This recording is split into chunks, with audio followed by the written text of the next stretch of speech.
Você já ouviu falar no termo Patricinha e Mauricinho? Bom, se você já ouviu falar, você sabe do que se trata. Mas se você ainda não conhece, não tem problema que eu vou explicar para vocês aqui no meio da nossa história. Só que para nossa história de hoje, é importante a gente saber quem é a Patricinha, quem é o Mauricinho e quem é o lobo em pele de cordeiro. Vem comigo conhecer essa história.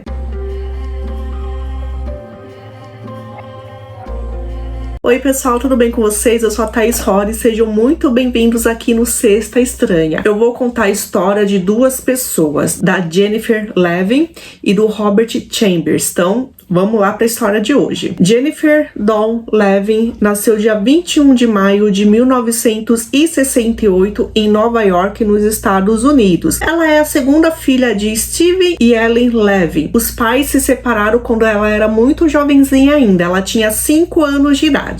Jennifer era muito próxima da mãe dela, tanto que as pessoas dizem que a relação entre elas era mais uma relação entre amigas do que uma relação entre mãe e filha. E a Jennifer, durante muito tempo, vivia à sombra da irmã dela, Danielle. Quando estava mais velha, ela foi morar com o pai dela lá no Sorro e com a nova madrasta. Ela não se dava muito bem com o pai, nem com a madrasta. Eles tinham várias brigas mesmo. Ela sentia que ela não era valorizada e muitas vezes ela até ligava para as amigas e chorava e ia dormir na casa das amigas porque a briga com o pai era muito grande. Só que morar com o pai facilitava porque ela estudava em Manhattan e ela estava em uma escola elitizada porque ela queria entrar numa boa faculdade. Ela se encaixou muito bem na escola. Ficou sendo popular muito rápido, ela se vestia muito bem, ela gostava de moda, gostava de música, gostava de garotos. E ela passou a ser parte de um grupo de meninas privilegiadas que eram chamadas de as patricinhas. Bom,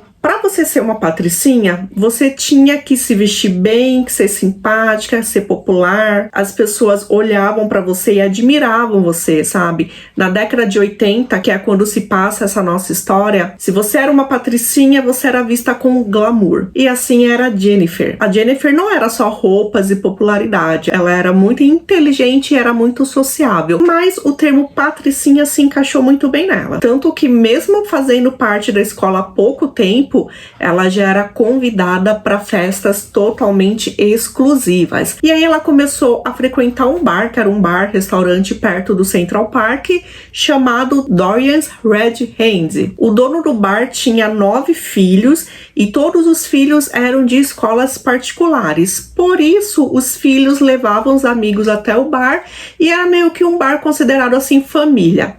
Então, o que ele fazia? Ele liberava bebidas alcoólicas para menor de idade.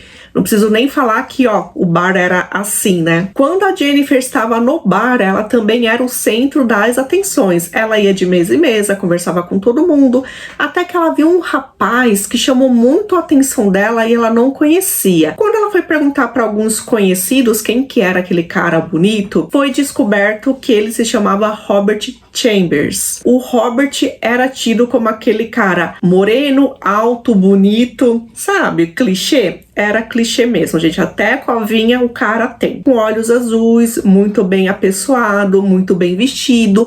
O Robert era tido como um Mauricinho. Ele era super popular. Ele era amigo de todo mundo da escola, né? Ele também era de escola elitizada. Além de ser super atlético na escola. E olha só, gente, ele já foi até coroinha lá na igreja. Olha só que perfeição, né? Vamos ver se é tão perfeição mesmo daqui a pouco. No primeiro momento, eles não chegaram a conversar, eles só ficavam se olhando de longe, nada mais do que isso.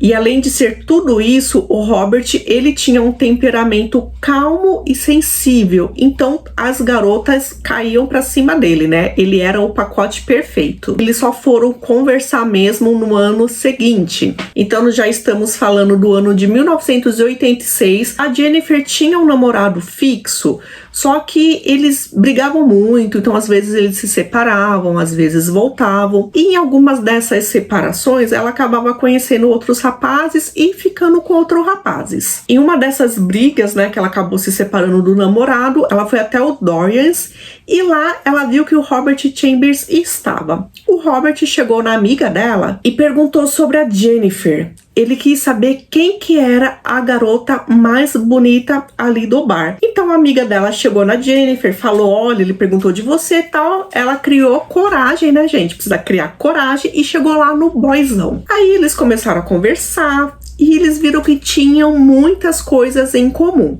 Eles não estudavam na mesma escola, mas eles tinham conhecidos em comum. Então os dois eram bonitos, vestiam bem, falavam bem, eram bem sociáveis, tal. Era o casal perfeito, né? Só que eles ficaram só amigos. Eles só foram sair dali a um mês depois. O Robert estava sozinho na casa dele, porque a mãe tinha saído para trabalhar. A Jennifer acabou indo na casa dele e tal, e rolou uma relação mais íntima. Quando ela voltou para casa, o Robert já tinha deixado várias mensagens na secretária eletrônica dela. Gente, é tipo caixa postal mesmo, tá? A gente tá em 1986, não tinha nada disso de celular, de Messenger, de WhatsApp, de rede social, nada disso, tá? Ou você falava frente a frente, ou no máximo você deixava um recado na caixa postal. Foi isso que aconteceu. Ele deixou uma mensagem lá falando que tinha gostado muito dela e que ele pretendia vê-la outras vezes. Não preciso nem falar o quanto que ela ficou animada, super animada. E aí eles saíram mais umas 2 vezes também. Não era um relacionamento sério que eles tinham, era apenas um relacionamento de verão. Afinal, dali a pouco ia acabar o verão e ela já ia para uma outra escola lá em Boston. Então a gente tá falando de Nova York. Nova York, na década de 80 e 90, era uma Nova York bem diferente do que a gente conhece hoje. Então, hoje é uma cidade turística e é uma cidade, assim, que apesar de ser lotada, é uma cidade segura. Só que em 1986 não era. Era um centro de muito homicídios. Se você era adulto e trabalhava lá em Nova York, por favor, depois do horário do expediente, não era bom passar perto do Central Park, era bem perigoso. Dia 26 de agosto de 1986,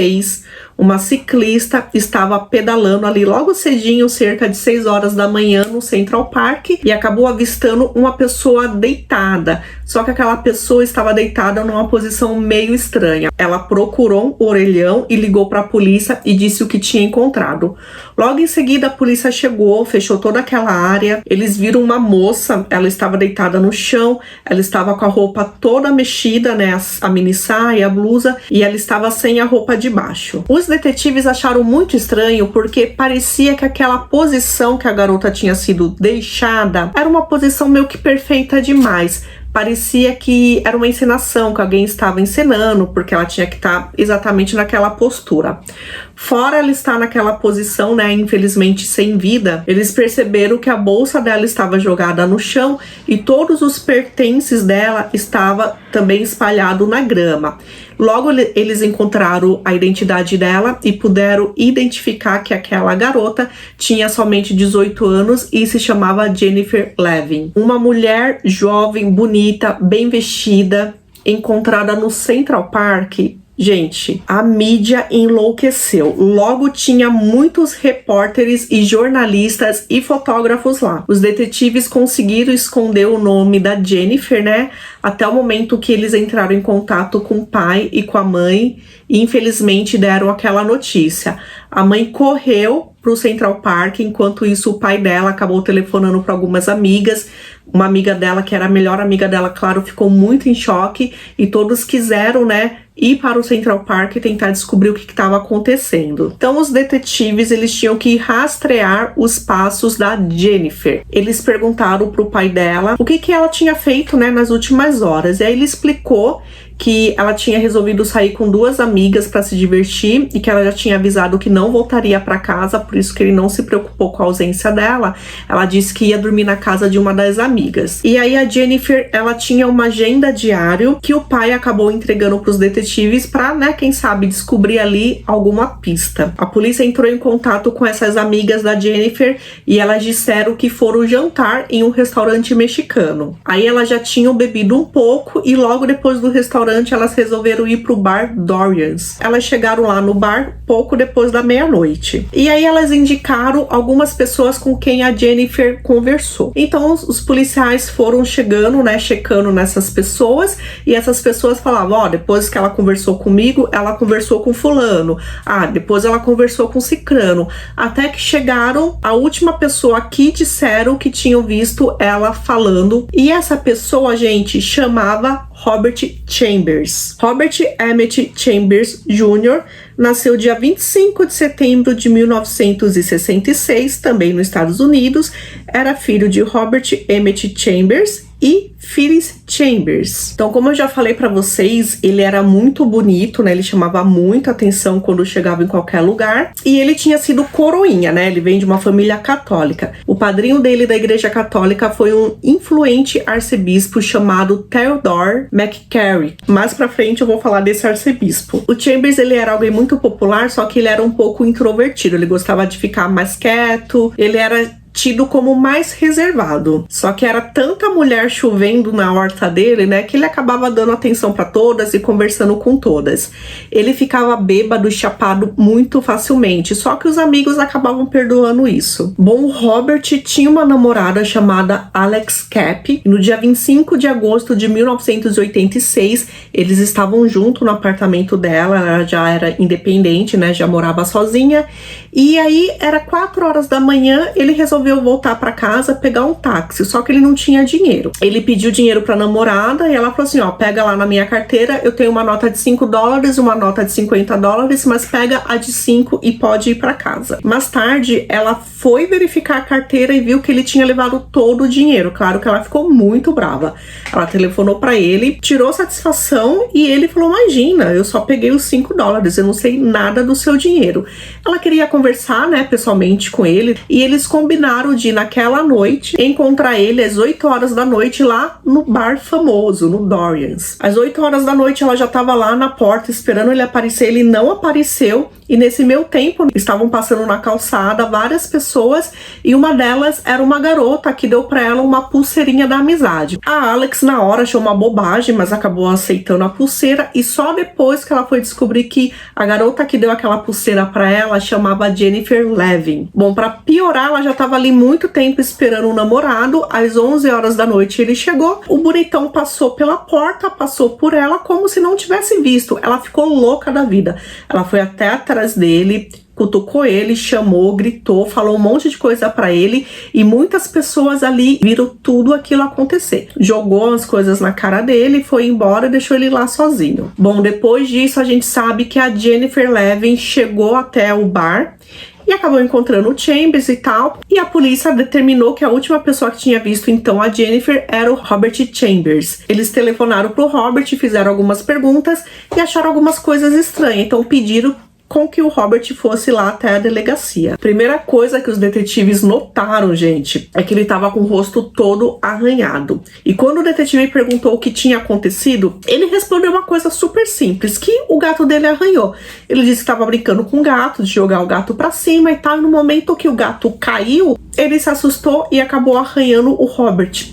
Tadinho, né, gente? Claro que não acreditaram nisso e começaram a fazer perguntas da Jennifer, falando que as pessoas disseram que tinham visto os dois conversando e que a Jennifer, infelizmente, estava morta. O Robert ficou bem chateado com aquela notícia, aparentemente ele ainda não sabia, mas ele concordou que os policiais, os detetives, ligassem uma câmera e fizessem entrevista com ele ali enquanto ele estava sendo filmado. Então ele disse que sim, conversou com a Jennifer até umas 4 horas da manhã, onde eles foram embora. Eles estavam, né, na porta do bar, mas cada um foi para uma direção. Depois de 12 horas, gente, 12 horas de interrogatório, chegou um momento que ele disse que tinha saído com ela até a porta do bar, e aí eles começaram a andar em tal rua. Aquela rua, gente, levava ele pro Central Park. Aí o Robert percebeu que tinha falado besteira, né, então mudou toda a história. Ele disse que sim, que tinha ido com a Jennifer até o Central Park, e aí eles iniciaram uma relação íntima. Só que ele disse que ela estava muito selvagem, que ela acabou pegando, né, a roupa debaixo dela, amarrando as mãos dele para trás, jogou ele na grama, subiu em cima dele, enfim, e acabou machucando as partes íntimas dele. Então, para se defender, ele acabou se soltando e acabou empurrando ela. Nesse momento, ele viu que assim que bateu no chão, ela logo ficou desacordada. Claro que ele ficou com medo, né, de tudo isso e acabou indo embora, né? Ele disse que o tempo todo estava no Central Park. Então ele viu quando a ciclista encontrou a Jennifer, ele viu quando a emergência, quando a polícia chegou, quando os jornalistas chegaram.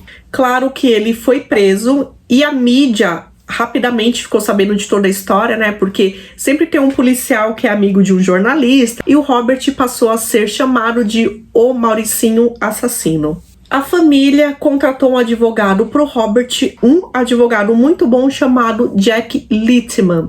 Esse advogado, ele era conhecido por colocar a culpa nas vítimas.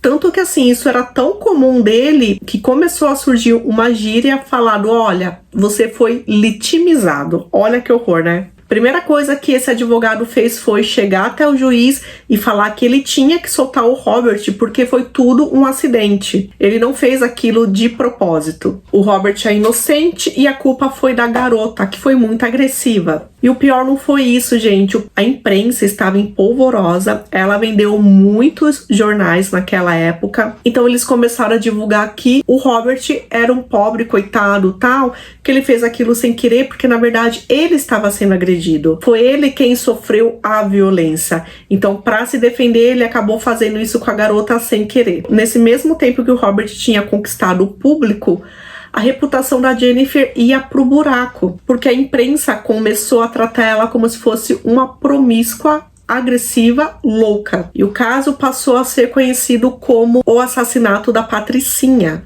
Robert Chambers foi liberado sob fiança, afinal, a família dele conhecia muita gente influente. E sabe aquele padrinho dele, o arcebispo, né? Ele acabou mandando uma carta pro juiz, dizendo que o garoto era um ótimo garoto, que a culpa do que aconteceu não foi dele, que ele foi inocente, então que ele precisava ser solto. O Robert ia esperar o julgamento, então, em liberdade. E o julgamento estava previsto para 4 de janeiro de 1987. O que os advogados de defesa iam utilizar era exatamente tudo que o Robert tinha falado, que ela havia sido estrangulada durante um ato violento. Os advogados ficaram sabendo que existia um diário, e esse diário da Jennifer, ela costumava marcar os seus encontros amorosos. Então, se os advogados pegassem aquele diário, eles iam ter todo o histórico de relacionamento da Jennifer. A promotora do caso era uma mulher chamada Linda Fairstyle. Gente, grava esse nome também. A Linda, ela era uma promotora, ela lutava pela causa de crianças e de mulheres. Então, esse caso para ela era muito importante com que ela ganhasse e colocasse o Robert atrás das grades. E ela disse para o juiz que esse diário, né, não tem nada a ver, que não é relevante para o caso. Então, o que o juiz fez? O juiz ficou uma semana com esse diário, leu todo o diário e depois devolveu para a promotora e falou que realmente não tinha nada ali naquele diário que sugerisse que fosse um diário sexual e que aquele diário não poderia ser utilizado nem citado no tribunal. Só que aí a mídia já sabia desse diário, o advogado já tinha vazado o título de diário sexual, então era como se a maluca da Jennifer fosse tão maluca que ela guardasse um diário e escrevesse todas as coisas que ela fazia com os homens. A imprensa tinha certeza que a culpada era a Jennifer, e assim o público também. Então existem várias reportagens da época de pessoas entrevistando mulheres que eram vizinhas do Robert, e elas falavam o quanto ele era bonito, o quanto ele era gentil, que de forma alguma ele faria aquilo com a Jennifer, que ela deve ter sido a pessoa que provocou aquilo. E também entrevistaram várias pessoas estranhas, e as mulheres, gente, eram a favor do Robert, colocando toda a culpa na Jennifer. I mean, I guess anybody can do anything, but he is the nicest, he's friendly. I just can't see him doing anything like that. Yeah, you just have to use your common sense. Obviously, she's too young to use her own. Esse caso me lembrou muito o caso do Ted Bundy, que é um serial killer, né, e tal. E naquela época também muitas mulheres não acreditavam que aquele cara bonito pudesse ser um serial killer. Tanto que uma das vítimas que conseguiu escapar do Ted Bundy, Ela ficou muito chateada porque as pessoas viravam para ela e falavam assim, olha, eu acho que você tá enganada, não é aquele cara. Olha que absurdo, né? Mas voltando aqui o caso do Robert Chambers, ela sabia que ele era assim o culpado e ela acabou descobrindo o histórico criminal dele, sendo que ele tinha apenas 19 anos. Então ele tinha toda aquela pinta de Mauricinho, só que ele não era Mauricinho. A família dele era de uma família, de certa forma, humilde. A mãe era enfermeira e trabalhava duro, pegava vários plantões para poder pagar uma escola particular para ele. E aí eles conheciam várias pessoas influentes, né? Mas ele não tinha uma boa condição de vida. Infelizmente, ele começou a usar drogas com cerca de 14 anos de idade. Ele tinha ido para reabilitação algumas vezes, só que ele sempre voltava para o consumo. Então, para isso, ele começou a realizar vários furtos, vários roubos. A promotora Linda acabou descobrindo pelo menos 30 roubos e furtos. Ele tinha, inclusive, roubado de um professor dele, de uma das escolas particulares, e por isso ele foi expulso da escola. Ele tinha entrado para Boston University, uma faculdade, né? Ele tinha ganhado uma bolsa por causa desse uso de drogas. A faculdade, depois de um semestre que ele fez apenas, convidou ele a se retirar. Então a Linda, a promotora, tinha duas teorias. Enquanto ele e a Jennifer estavam lá no Central Park, ela acha que de repente a Jennifer viu quando ele roubou o dinheiro dela e aí ela disse que ia contar para todo mundo. Então ele deve ter ficado muito bravo, que as pessoas iam saber disso, e acabou estrangulando-a. Por que que ela acha isso, né? Além de todo o histórico dele, os pertences dela estavam todos jogados ali na grama. Só que ela tinha tudo, tinha bolsa, tinha documento. A única coisa que ela não tinha era os $40 que as amigas disseram que ela tinha levado para aquela noite. E a outra teoria é que de repente eles estavam ali no Central Park e eles provavelmente iam ter alguma relação, só que como o Robert havia bebido bastante, de repente ele não chegou ao desempenho que ela queria e aí ficou frustrado, tal, e acabou fazendo isso com ela. Então ela acreditava nessas duas possibilidades. Fora os $40, né, que estava faltando, ela também usava um par de brincos que acabou desaparecendo. Apesar desse histórico de crime do Robert, a promotoria não poderia levar isso para o julgamento. Eles não podem expor crimes da pessoa que está sendo julgada, a não ser que a própria pessoa acabe dizendo isso durante o julgamento, né? A promotora Linda estava esperando que, enquanto estivesse entrevistando ele lá no julgamento, ele pudesse revelar todos esses crimes. Eles tinham que selecionar o júri, né? Então foram cerca de 480 pessoas, só que foi muito difícil, porque sempre que o juiz perguntava o que eles lembravam daquele caso, né, do Robert e da Jennifer, as pessoas diziam que, eu lembro que foi tudo por causa de um relacionamento agressivo. Eu lembro que tudo isso aconteceu baseado em uma relação violenta. Então essa pessoa já não servia para ser júri, né? Outra coisa que as pessoas lembravam era o do diário sexual, que não existia. Inclusive, gente, olha só que absurdo. O juiz tinha perguntado a uma candidata para jurada o que ela achava do Robert Chambers. E aí ela olhou para ele, né, pro Robert estava lá, tal, começou a rir e disse que ele era muito mais gato pessoalmente. Gente, não dá, não rola, né? Até hoje essa história é um exemplo de como a mídia persuadiu as pessoas e a opinião pública. Olha só que perigo, né, gente? Por isso que não é porque tá na internet, tá no rádio, né? Tem uma figurinha que diz que se deu no rádio é verdade. Não, se informe, tá? Hoje a gente tem muita fake news por aí, então a gente precisa pesquisar para saber o que é verdade e o que é mentira. Então, o julgamento teve início dia 4 de janeiro.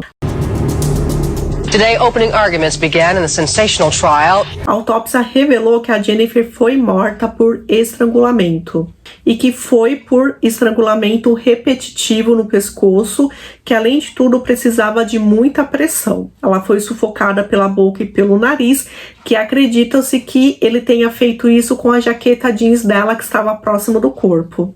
Esse movimento, né, que ele fez de estrangulamento não é um movimento rápido, ele leva pelo menos de 3 a 10 minutos para acontecer, ou seja, se ele tivesse alguma dúvida, ele poderia ter parado a qualquer momento. Então a promotora disse que eles estavam ali no tribunal porque o Robert disse que tudo isso aconteceu por causa de um ato violento, certo? Um ato íntimo violento. Só que a autópsia concluiu que a Jennifer não tinha tido relacionamento íntimo aquele dia.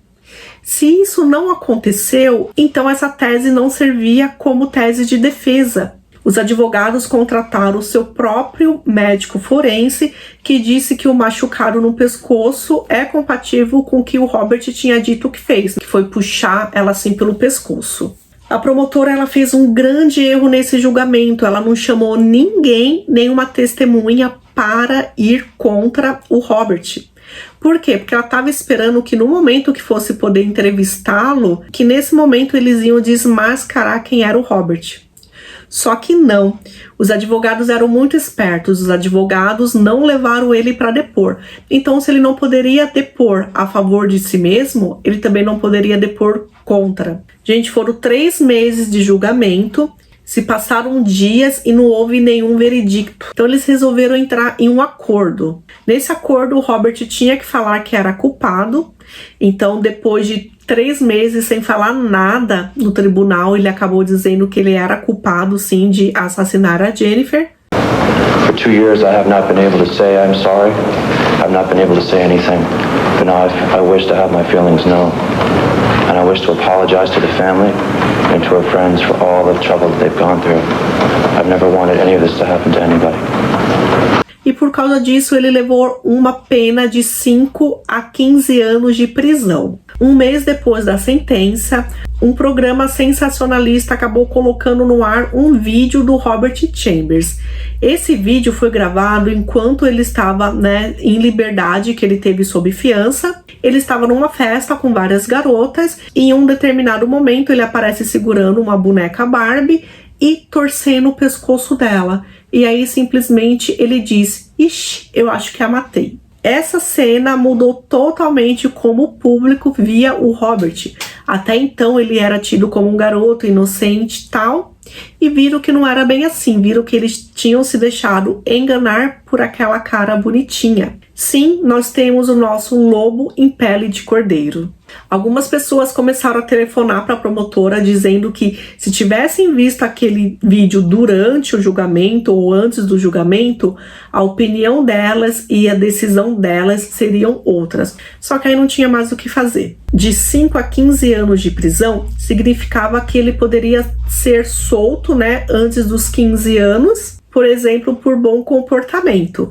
Só que não, lá na prisão ele era pego com armas, com drogas, ele tinha entrado em briga corporal com alguns agentes penitenciários. Então, por causa disso, ele praticou a pena máxima, ele ficou 15 anos preso.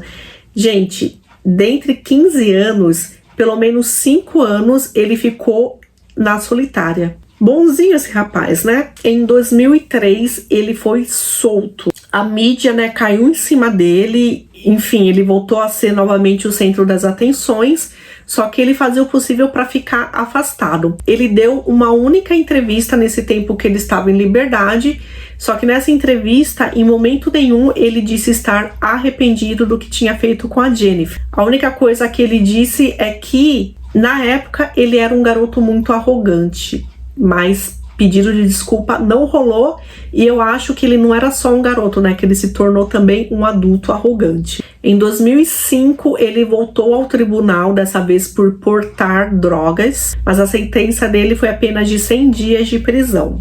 E aí, em 2007, alguns policiais estavam investigando ele. Então, lá no apartamento onde morava, o Robert acabou vendendo drogas para policiais. Ele foi pego em flagrante, ele foi para julgamento, por causa de tráfico, e ele acabou pegando 19 anos de prisão. Gente, olha só que absurdo.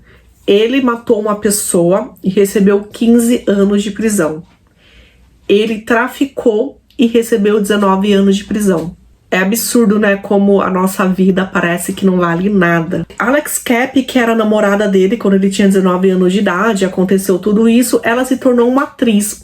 E aí ela resolveu em 2019 dar uma entrevista, e nessa entrevista ela disse que realmente houve aquela briga com Robert, E muitas pessoas depois ficaram apontando para ela, acusando ela que a culpa tinha sido dela, porque se ela não tivesse brigado com Robert naquela noite, provavelmente ele não teria perdido a calma e feito aquilo com a Jennifer, coisa que não tem nada a ver, né? Mas ela disse que depois já do acontecido, quando ele estava esperando o julgamento, né, quando ele estava solto sob fiança, ela acabou indo no apartamento dele e ele tinha vários recortes dele, vários recortes de jornal, né, sobre o assunto. E ela acabou até brincando, né? Nossa, você tá curtindo os seus 15 minutos de fama? E aí ele olhou pra ela assim com um sorriso meio malicioso e disse, eu tô curtindo. Então ela percebeu que de repente ele não fosse inocente como ele alegava ser. Bom, naquele dia ela resolveu ir embora imediatamente, assim, do apartamento. Ele ficou olhando bem estranho pra ela. Ela até ficou com medo, sabe? De, puxa, ele não vai deixar eu pegar o elevador e tal. Só que ela conseguiu ir embora normalmente e ela nunca mais voltou a conversar com ele, porque ela teve certeza naquele dia que ele era culpado. Bom, Robert recebeu um processo da família da Jennifer, onde ele tem que pagar 25 milhões de dólares. Ou seja, qualquer dinheiro que ele venha a receber tem que ir todo para a família da Jennifer. A família dela também acabou processando o bar, o Dorians, dizendo que eles não ficaram de olho na quantidade de bebida que o Robert estava tomando. Hoje em dia, a Ellen Levy, a mãe da Jennifer, passou a dedicar sua vida à luta pelos direitos das vítimas e foi fundamental na aprovação das leis de proteção contra estupro de Nova York. Eu falei para nessa história vocês lembrarem de dois nomes, né? Bom, o arcebispo que era padrinho do Robert, o Theodore McCarrick, ele virou cardeal e aí depois de muitos anos ele foi expulso da igreja católica por gostar de criancinhas. Boa pessoa não era, né? Lembra que eu falei também para vocês prestarem atenção no nome da Linda, né, da promotora. Bom, o que aconteceu com a Jennifer foi em 1986. Em 1989, 3 anos depois, essa mesma promotora estava na mídia, né? Mas por quê? Porque uma mulher também tinha sido violentada lá no Central Park. Essa mulher ela ficou meses em coma. E aí 5 garotos foram acusados de ter feito isso com ela. Talvez você já tenha visto na Netflix uma série chamada Olhos que Condenam. Acho que foi a última vez que eu chorei muito, muito de verdade mesmo assistindo um filme ou uma série, porque essa série é baseada nessa história, né, dos 5, eles são chamados 5 garotos do Central Park, alguma coisa assim, e eles foram acusados por aquele crime, por um crime que eles não cometeram. Depois de anos, apareceu o verdadeiro assassino e uma das pessoas, né, que fizeram, que abraçaram que eles eram culpados, tal, foi essa promotora. Tanto que depois de tanto rebuliço, né, que deu o que falar, ela acabou perdendo, ela virou autora, né, ela virou escritora, ela acabou perdendo o contrato que ela tinha como editora, ela dava aulas em uma universidade também, ela foi cortada e outras coisas assim que ela acabou perdendo.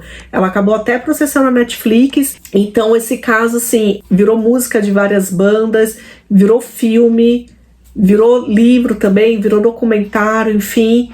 É uma história que muitas pessoas ainda se lembram e é uma história assim que eu quis trazer para vocês. A gente já é treinado desde sempre lá no Contos de Fadas que o que é bonito é bom, o que é feio é mal, só que a gente precisa, né, ficar mais esperto, porque infelizmente esse cara, ele foi salvo por causa da mídia, que a mídia comprou uma história, acabou passando isso pro público, e infelizmente isso acabou sendo levado lá pro julgamento, né? I was thrown into, of course, the worst moment of my life, but it was made twice and 3 times as bad by the media circus that surrounded it. My throat closed, I couldn't talk, I couldn't react to anything except fear. It was one of the most horrifying moments of my life. Bom, essa história de hoje, eu espero vocês então na próxima semana. Não esqueçam de me seguir lá no Instagram, @lendo e não esqueçam de se inscrever aqui no canal se você ainda não é inscrito. E se você conhece alguém que gosta desse tipo de conteúdo, ajuda a divulgar o canal também, tá bom? Vou gostar muito. Até a próxima, tchau!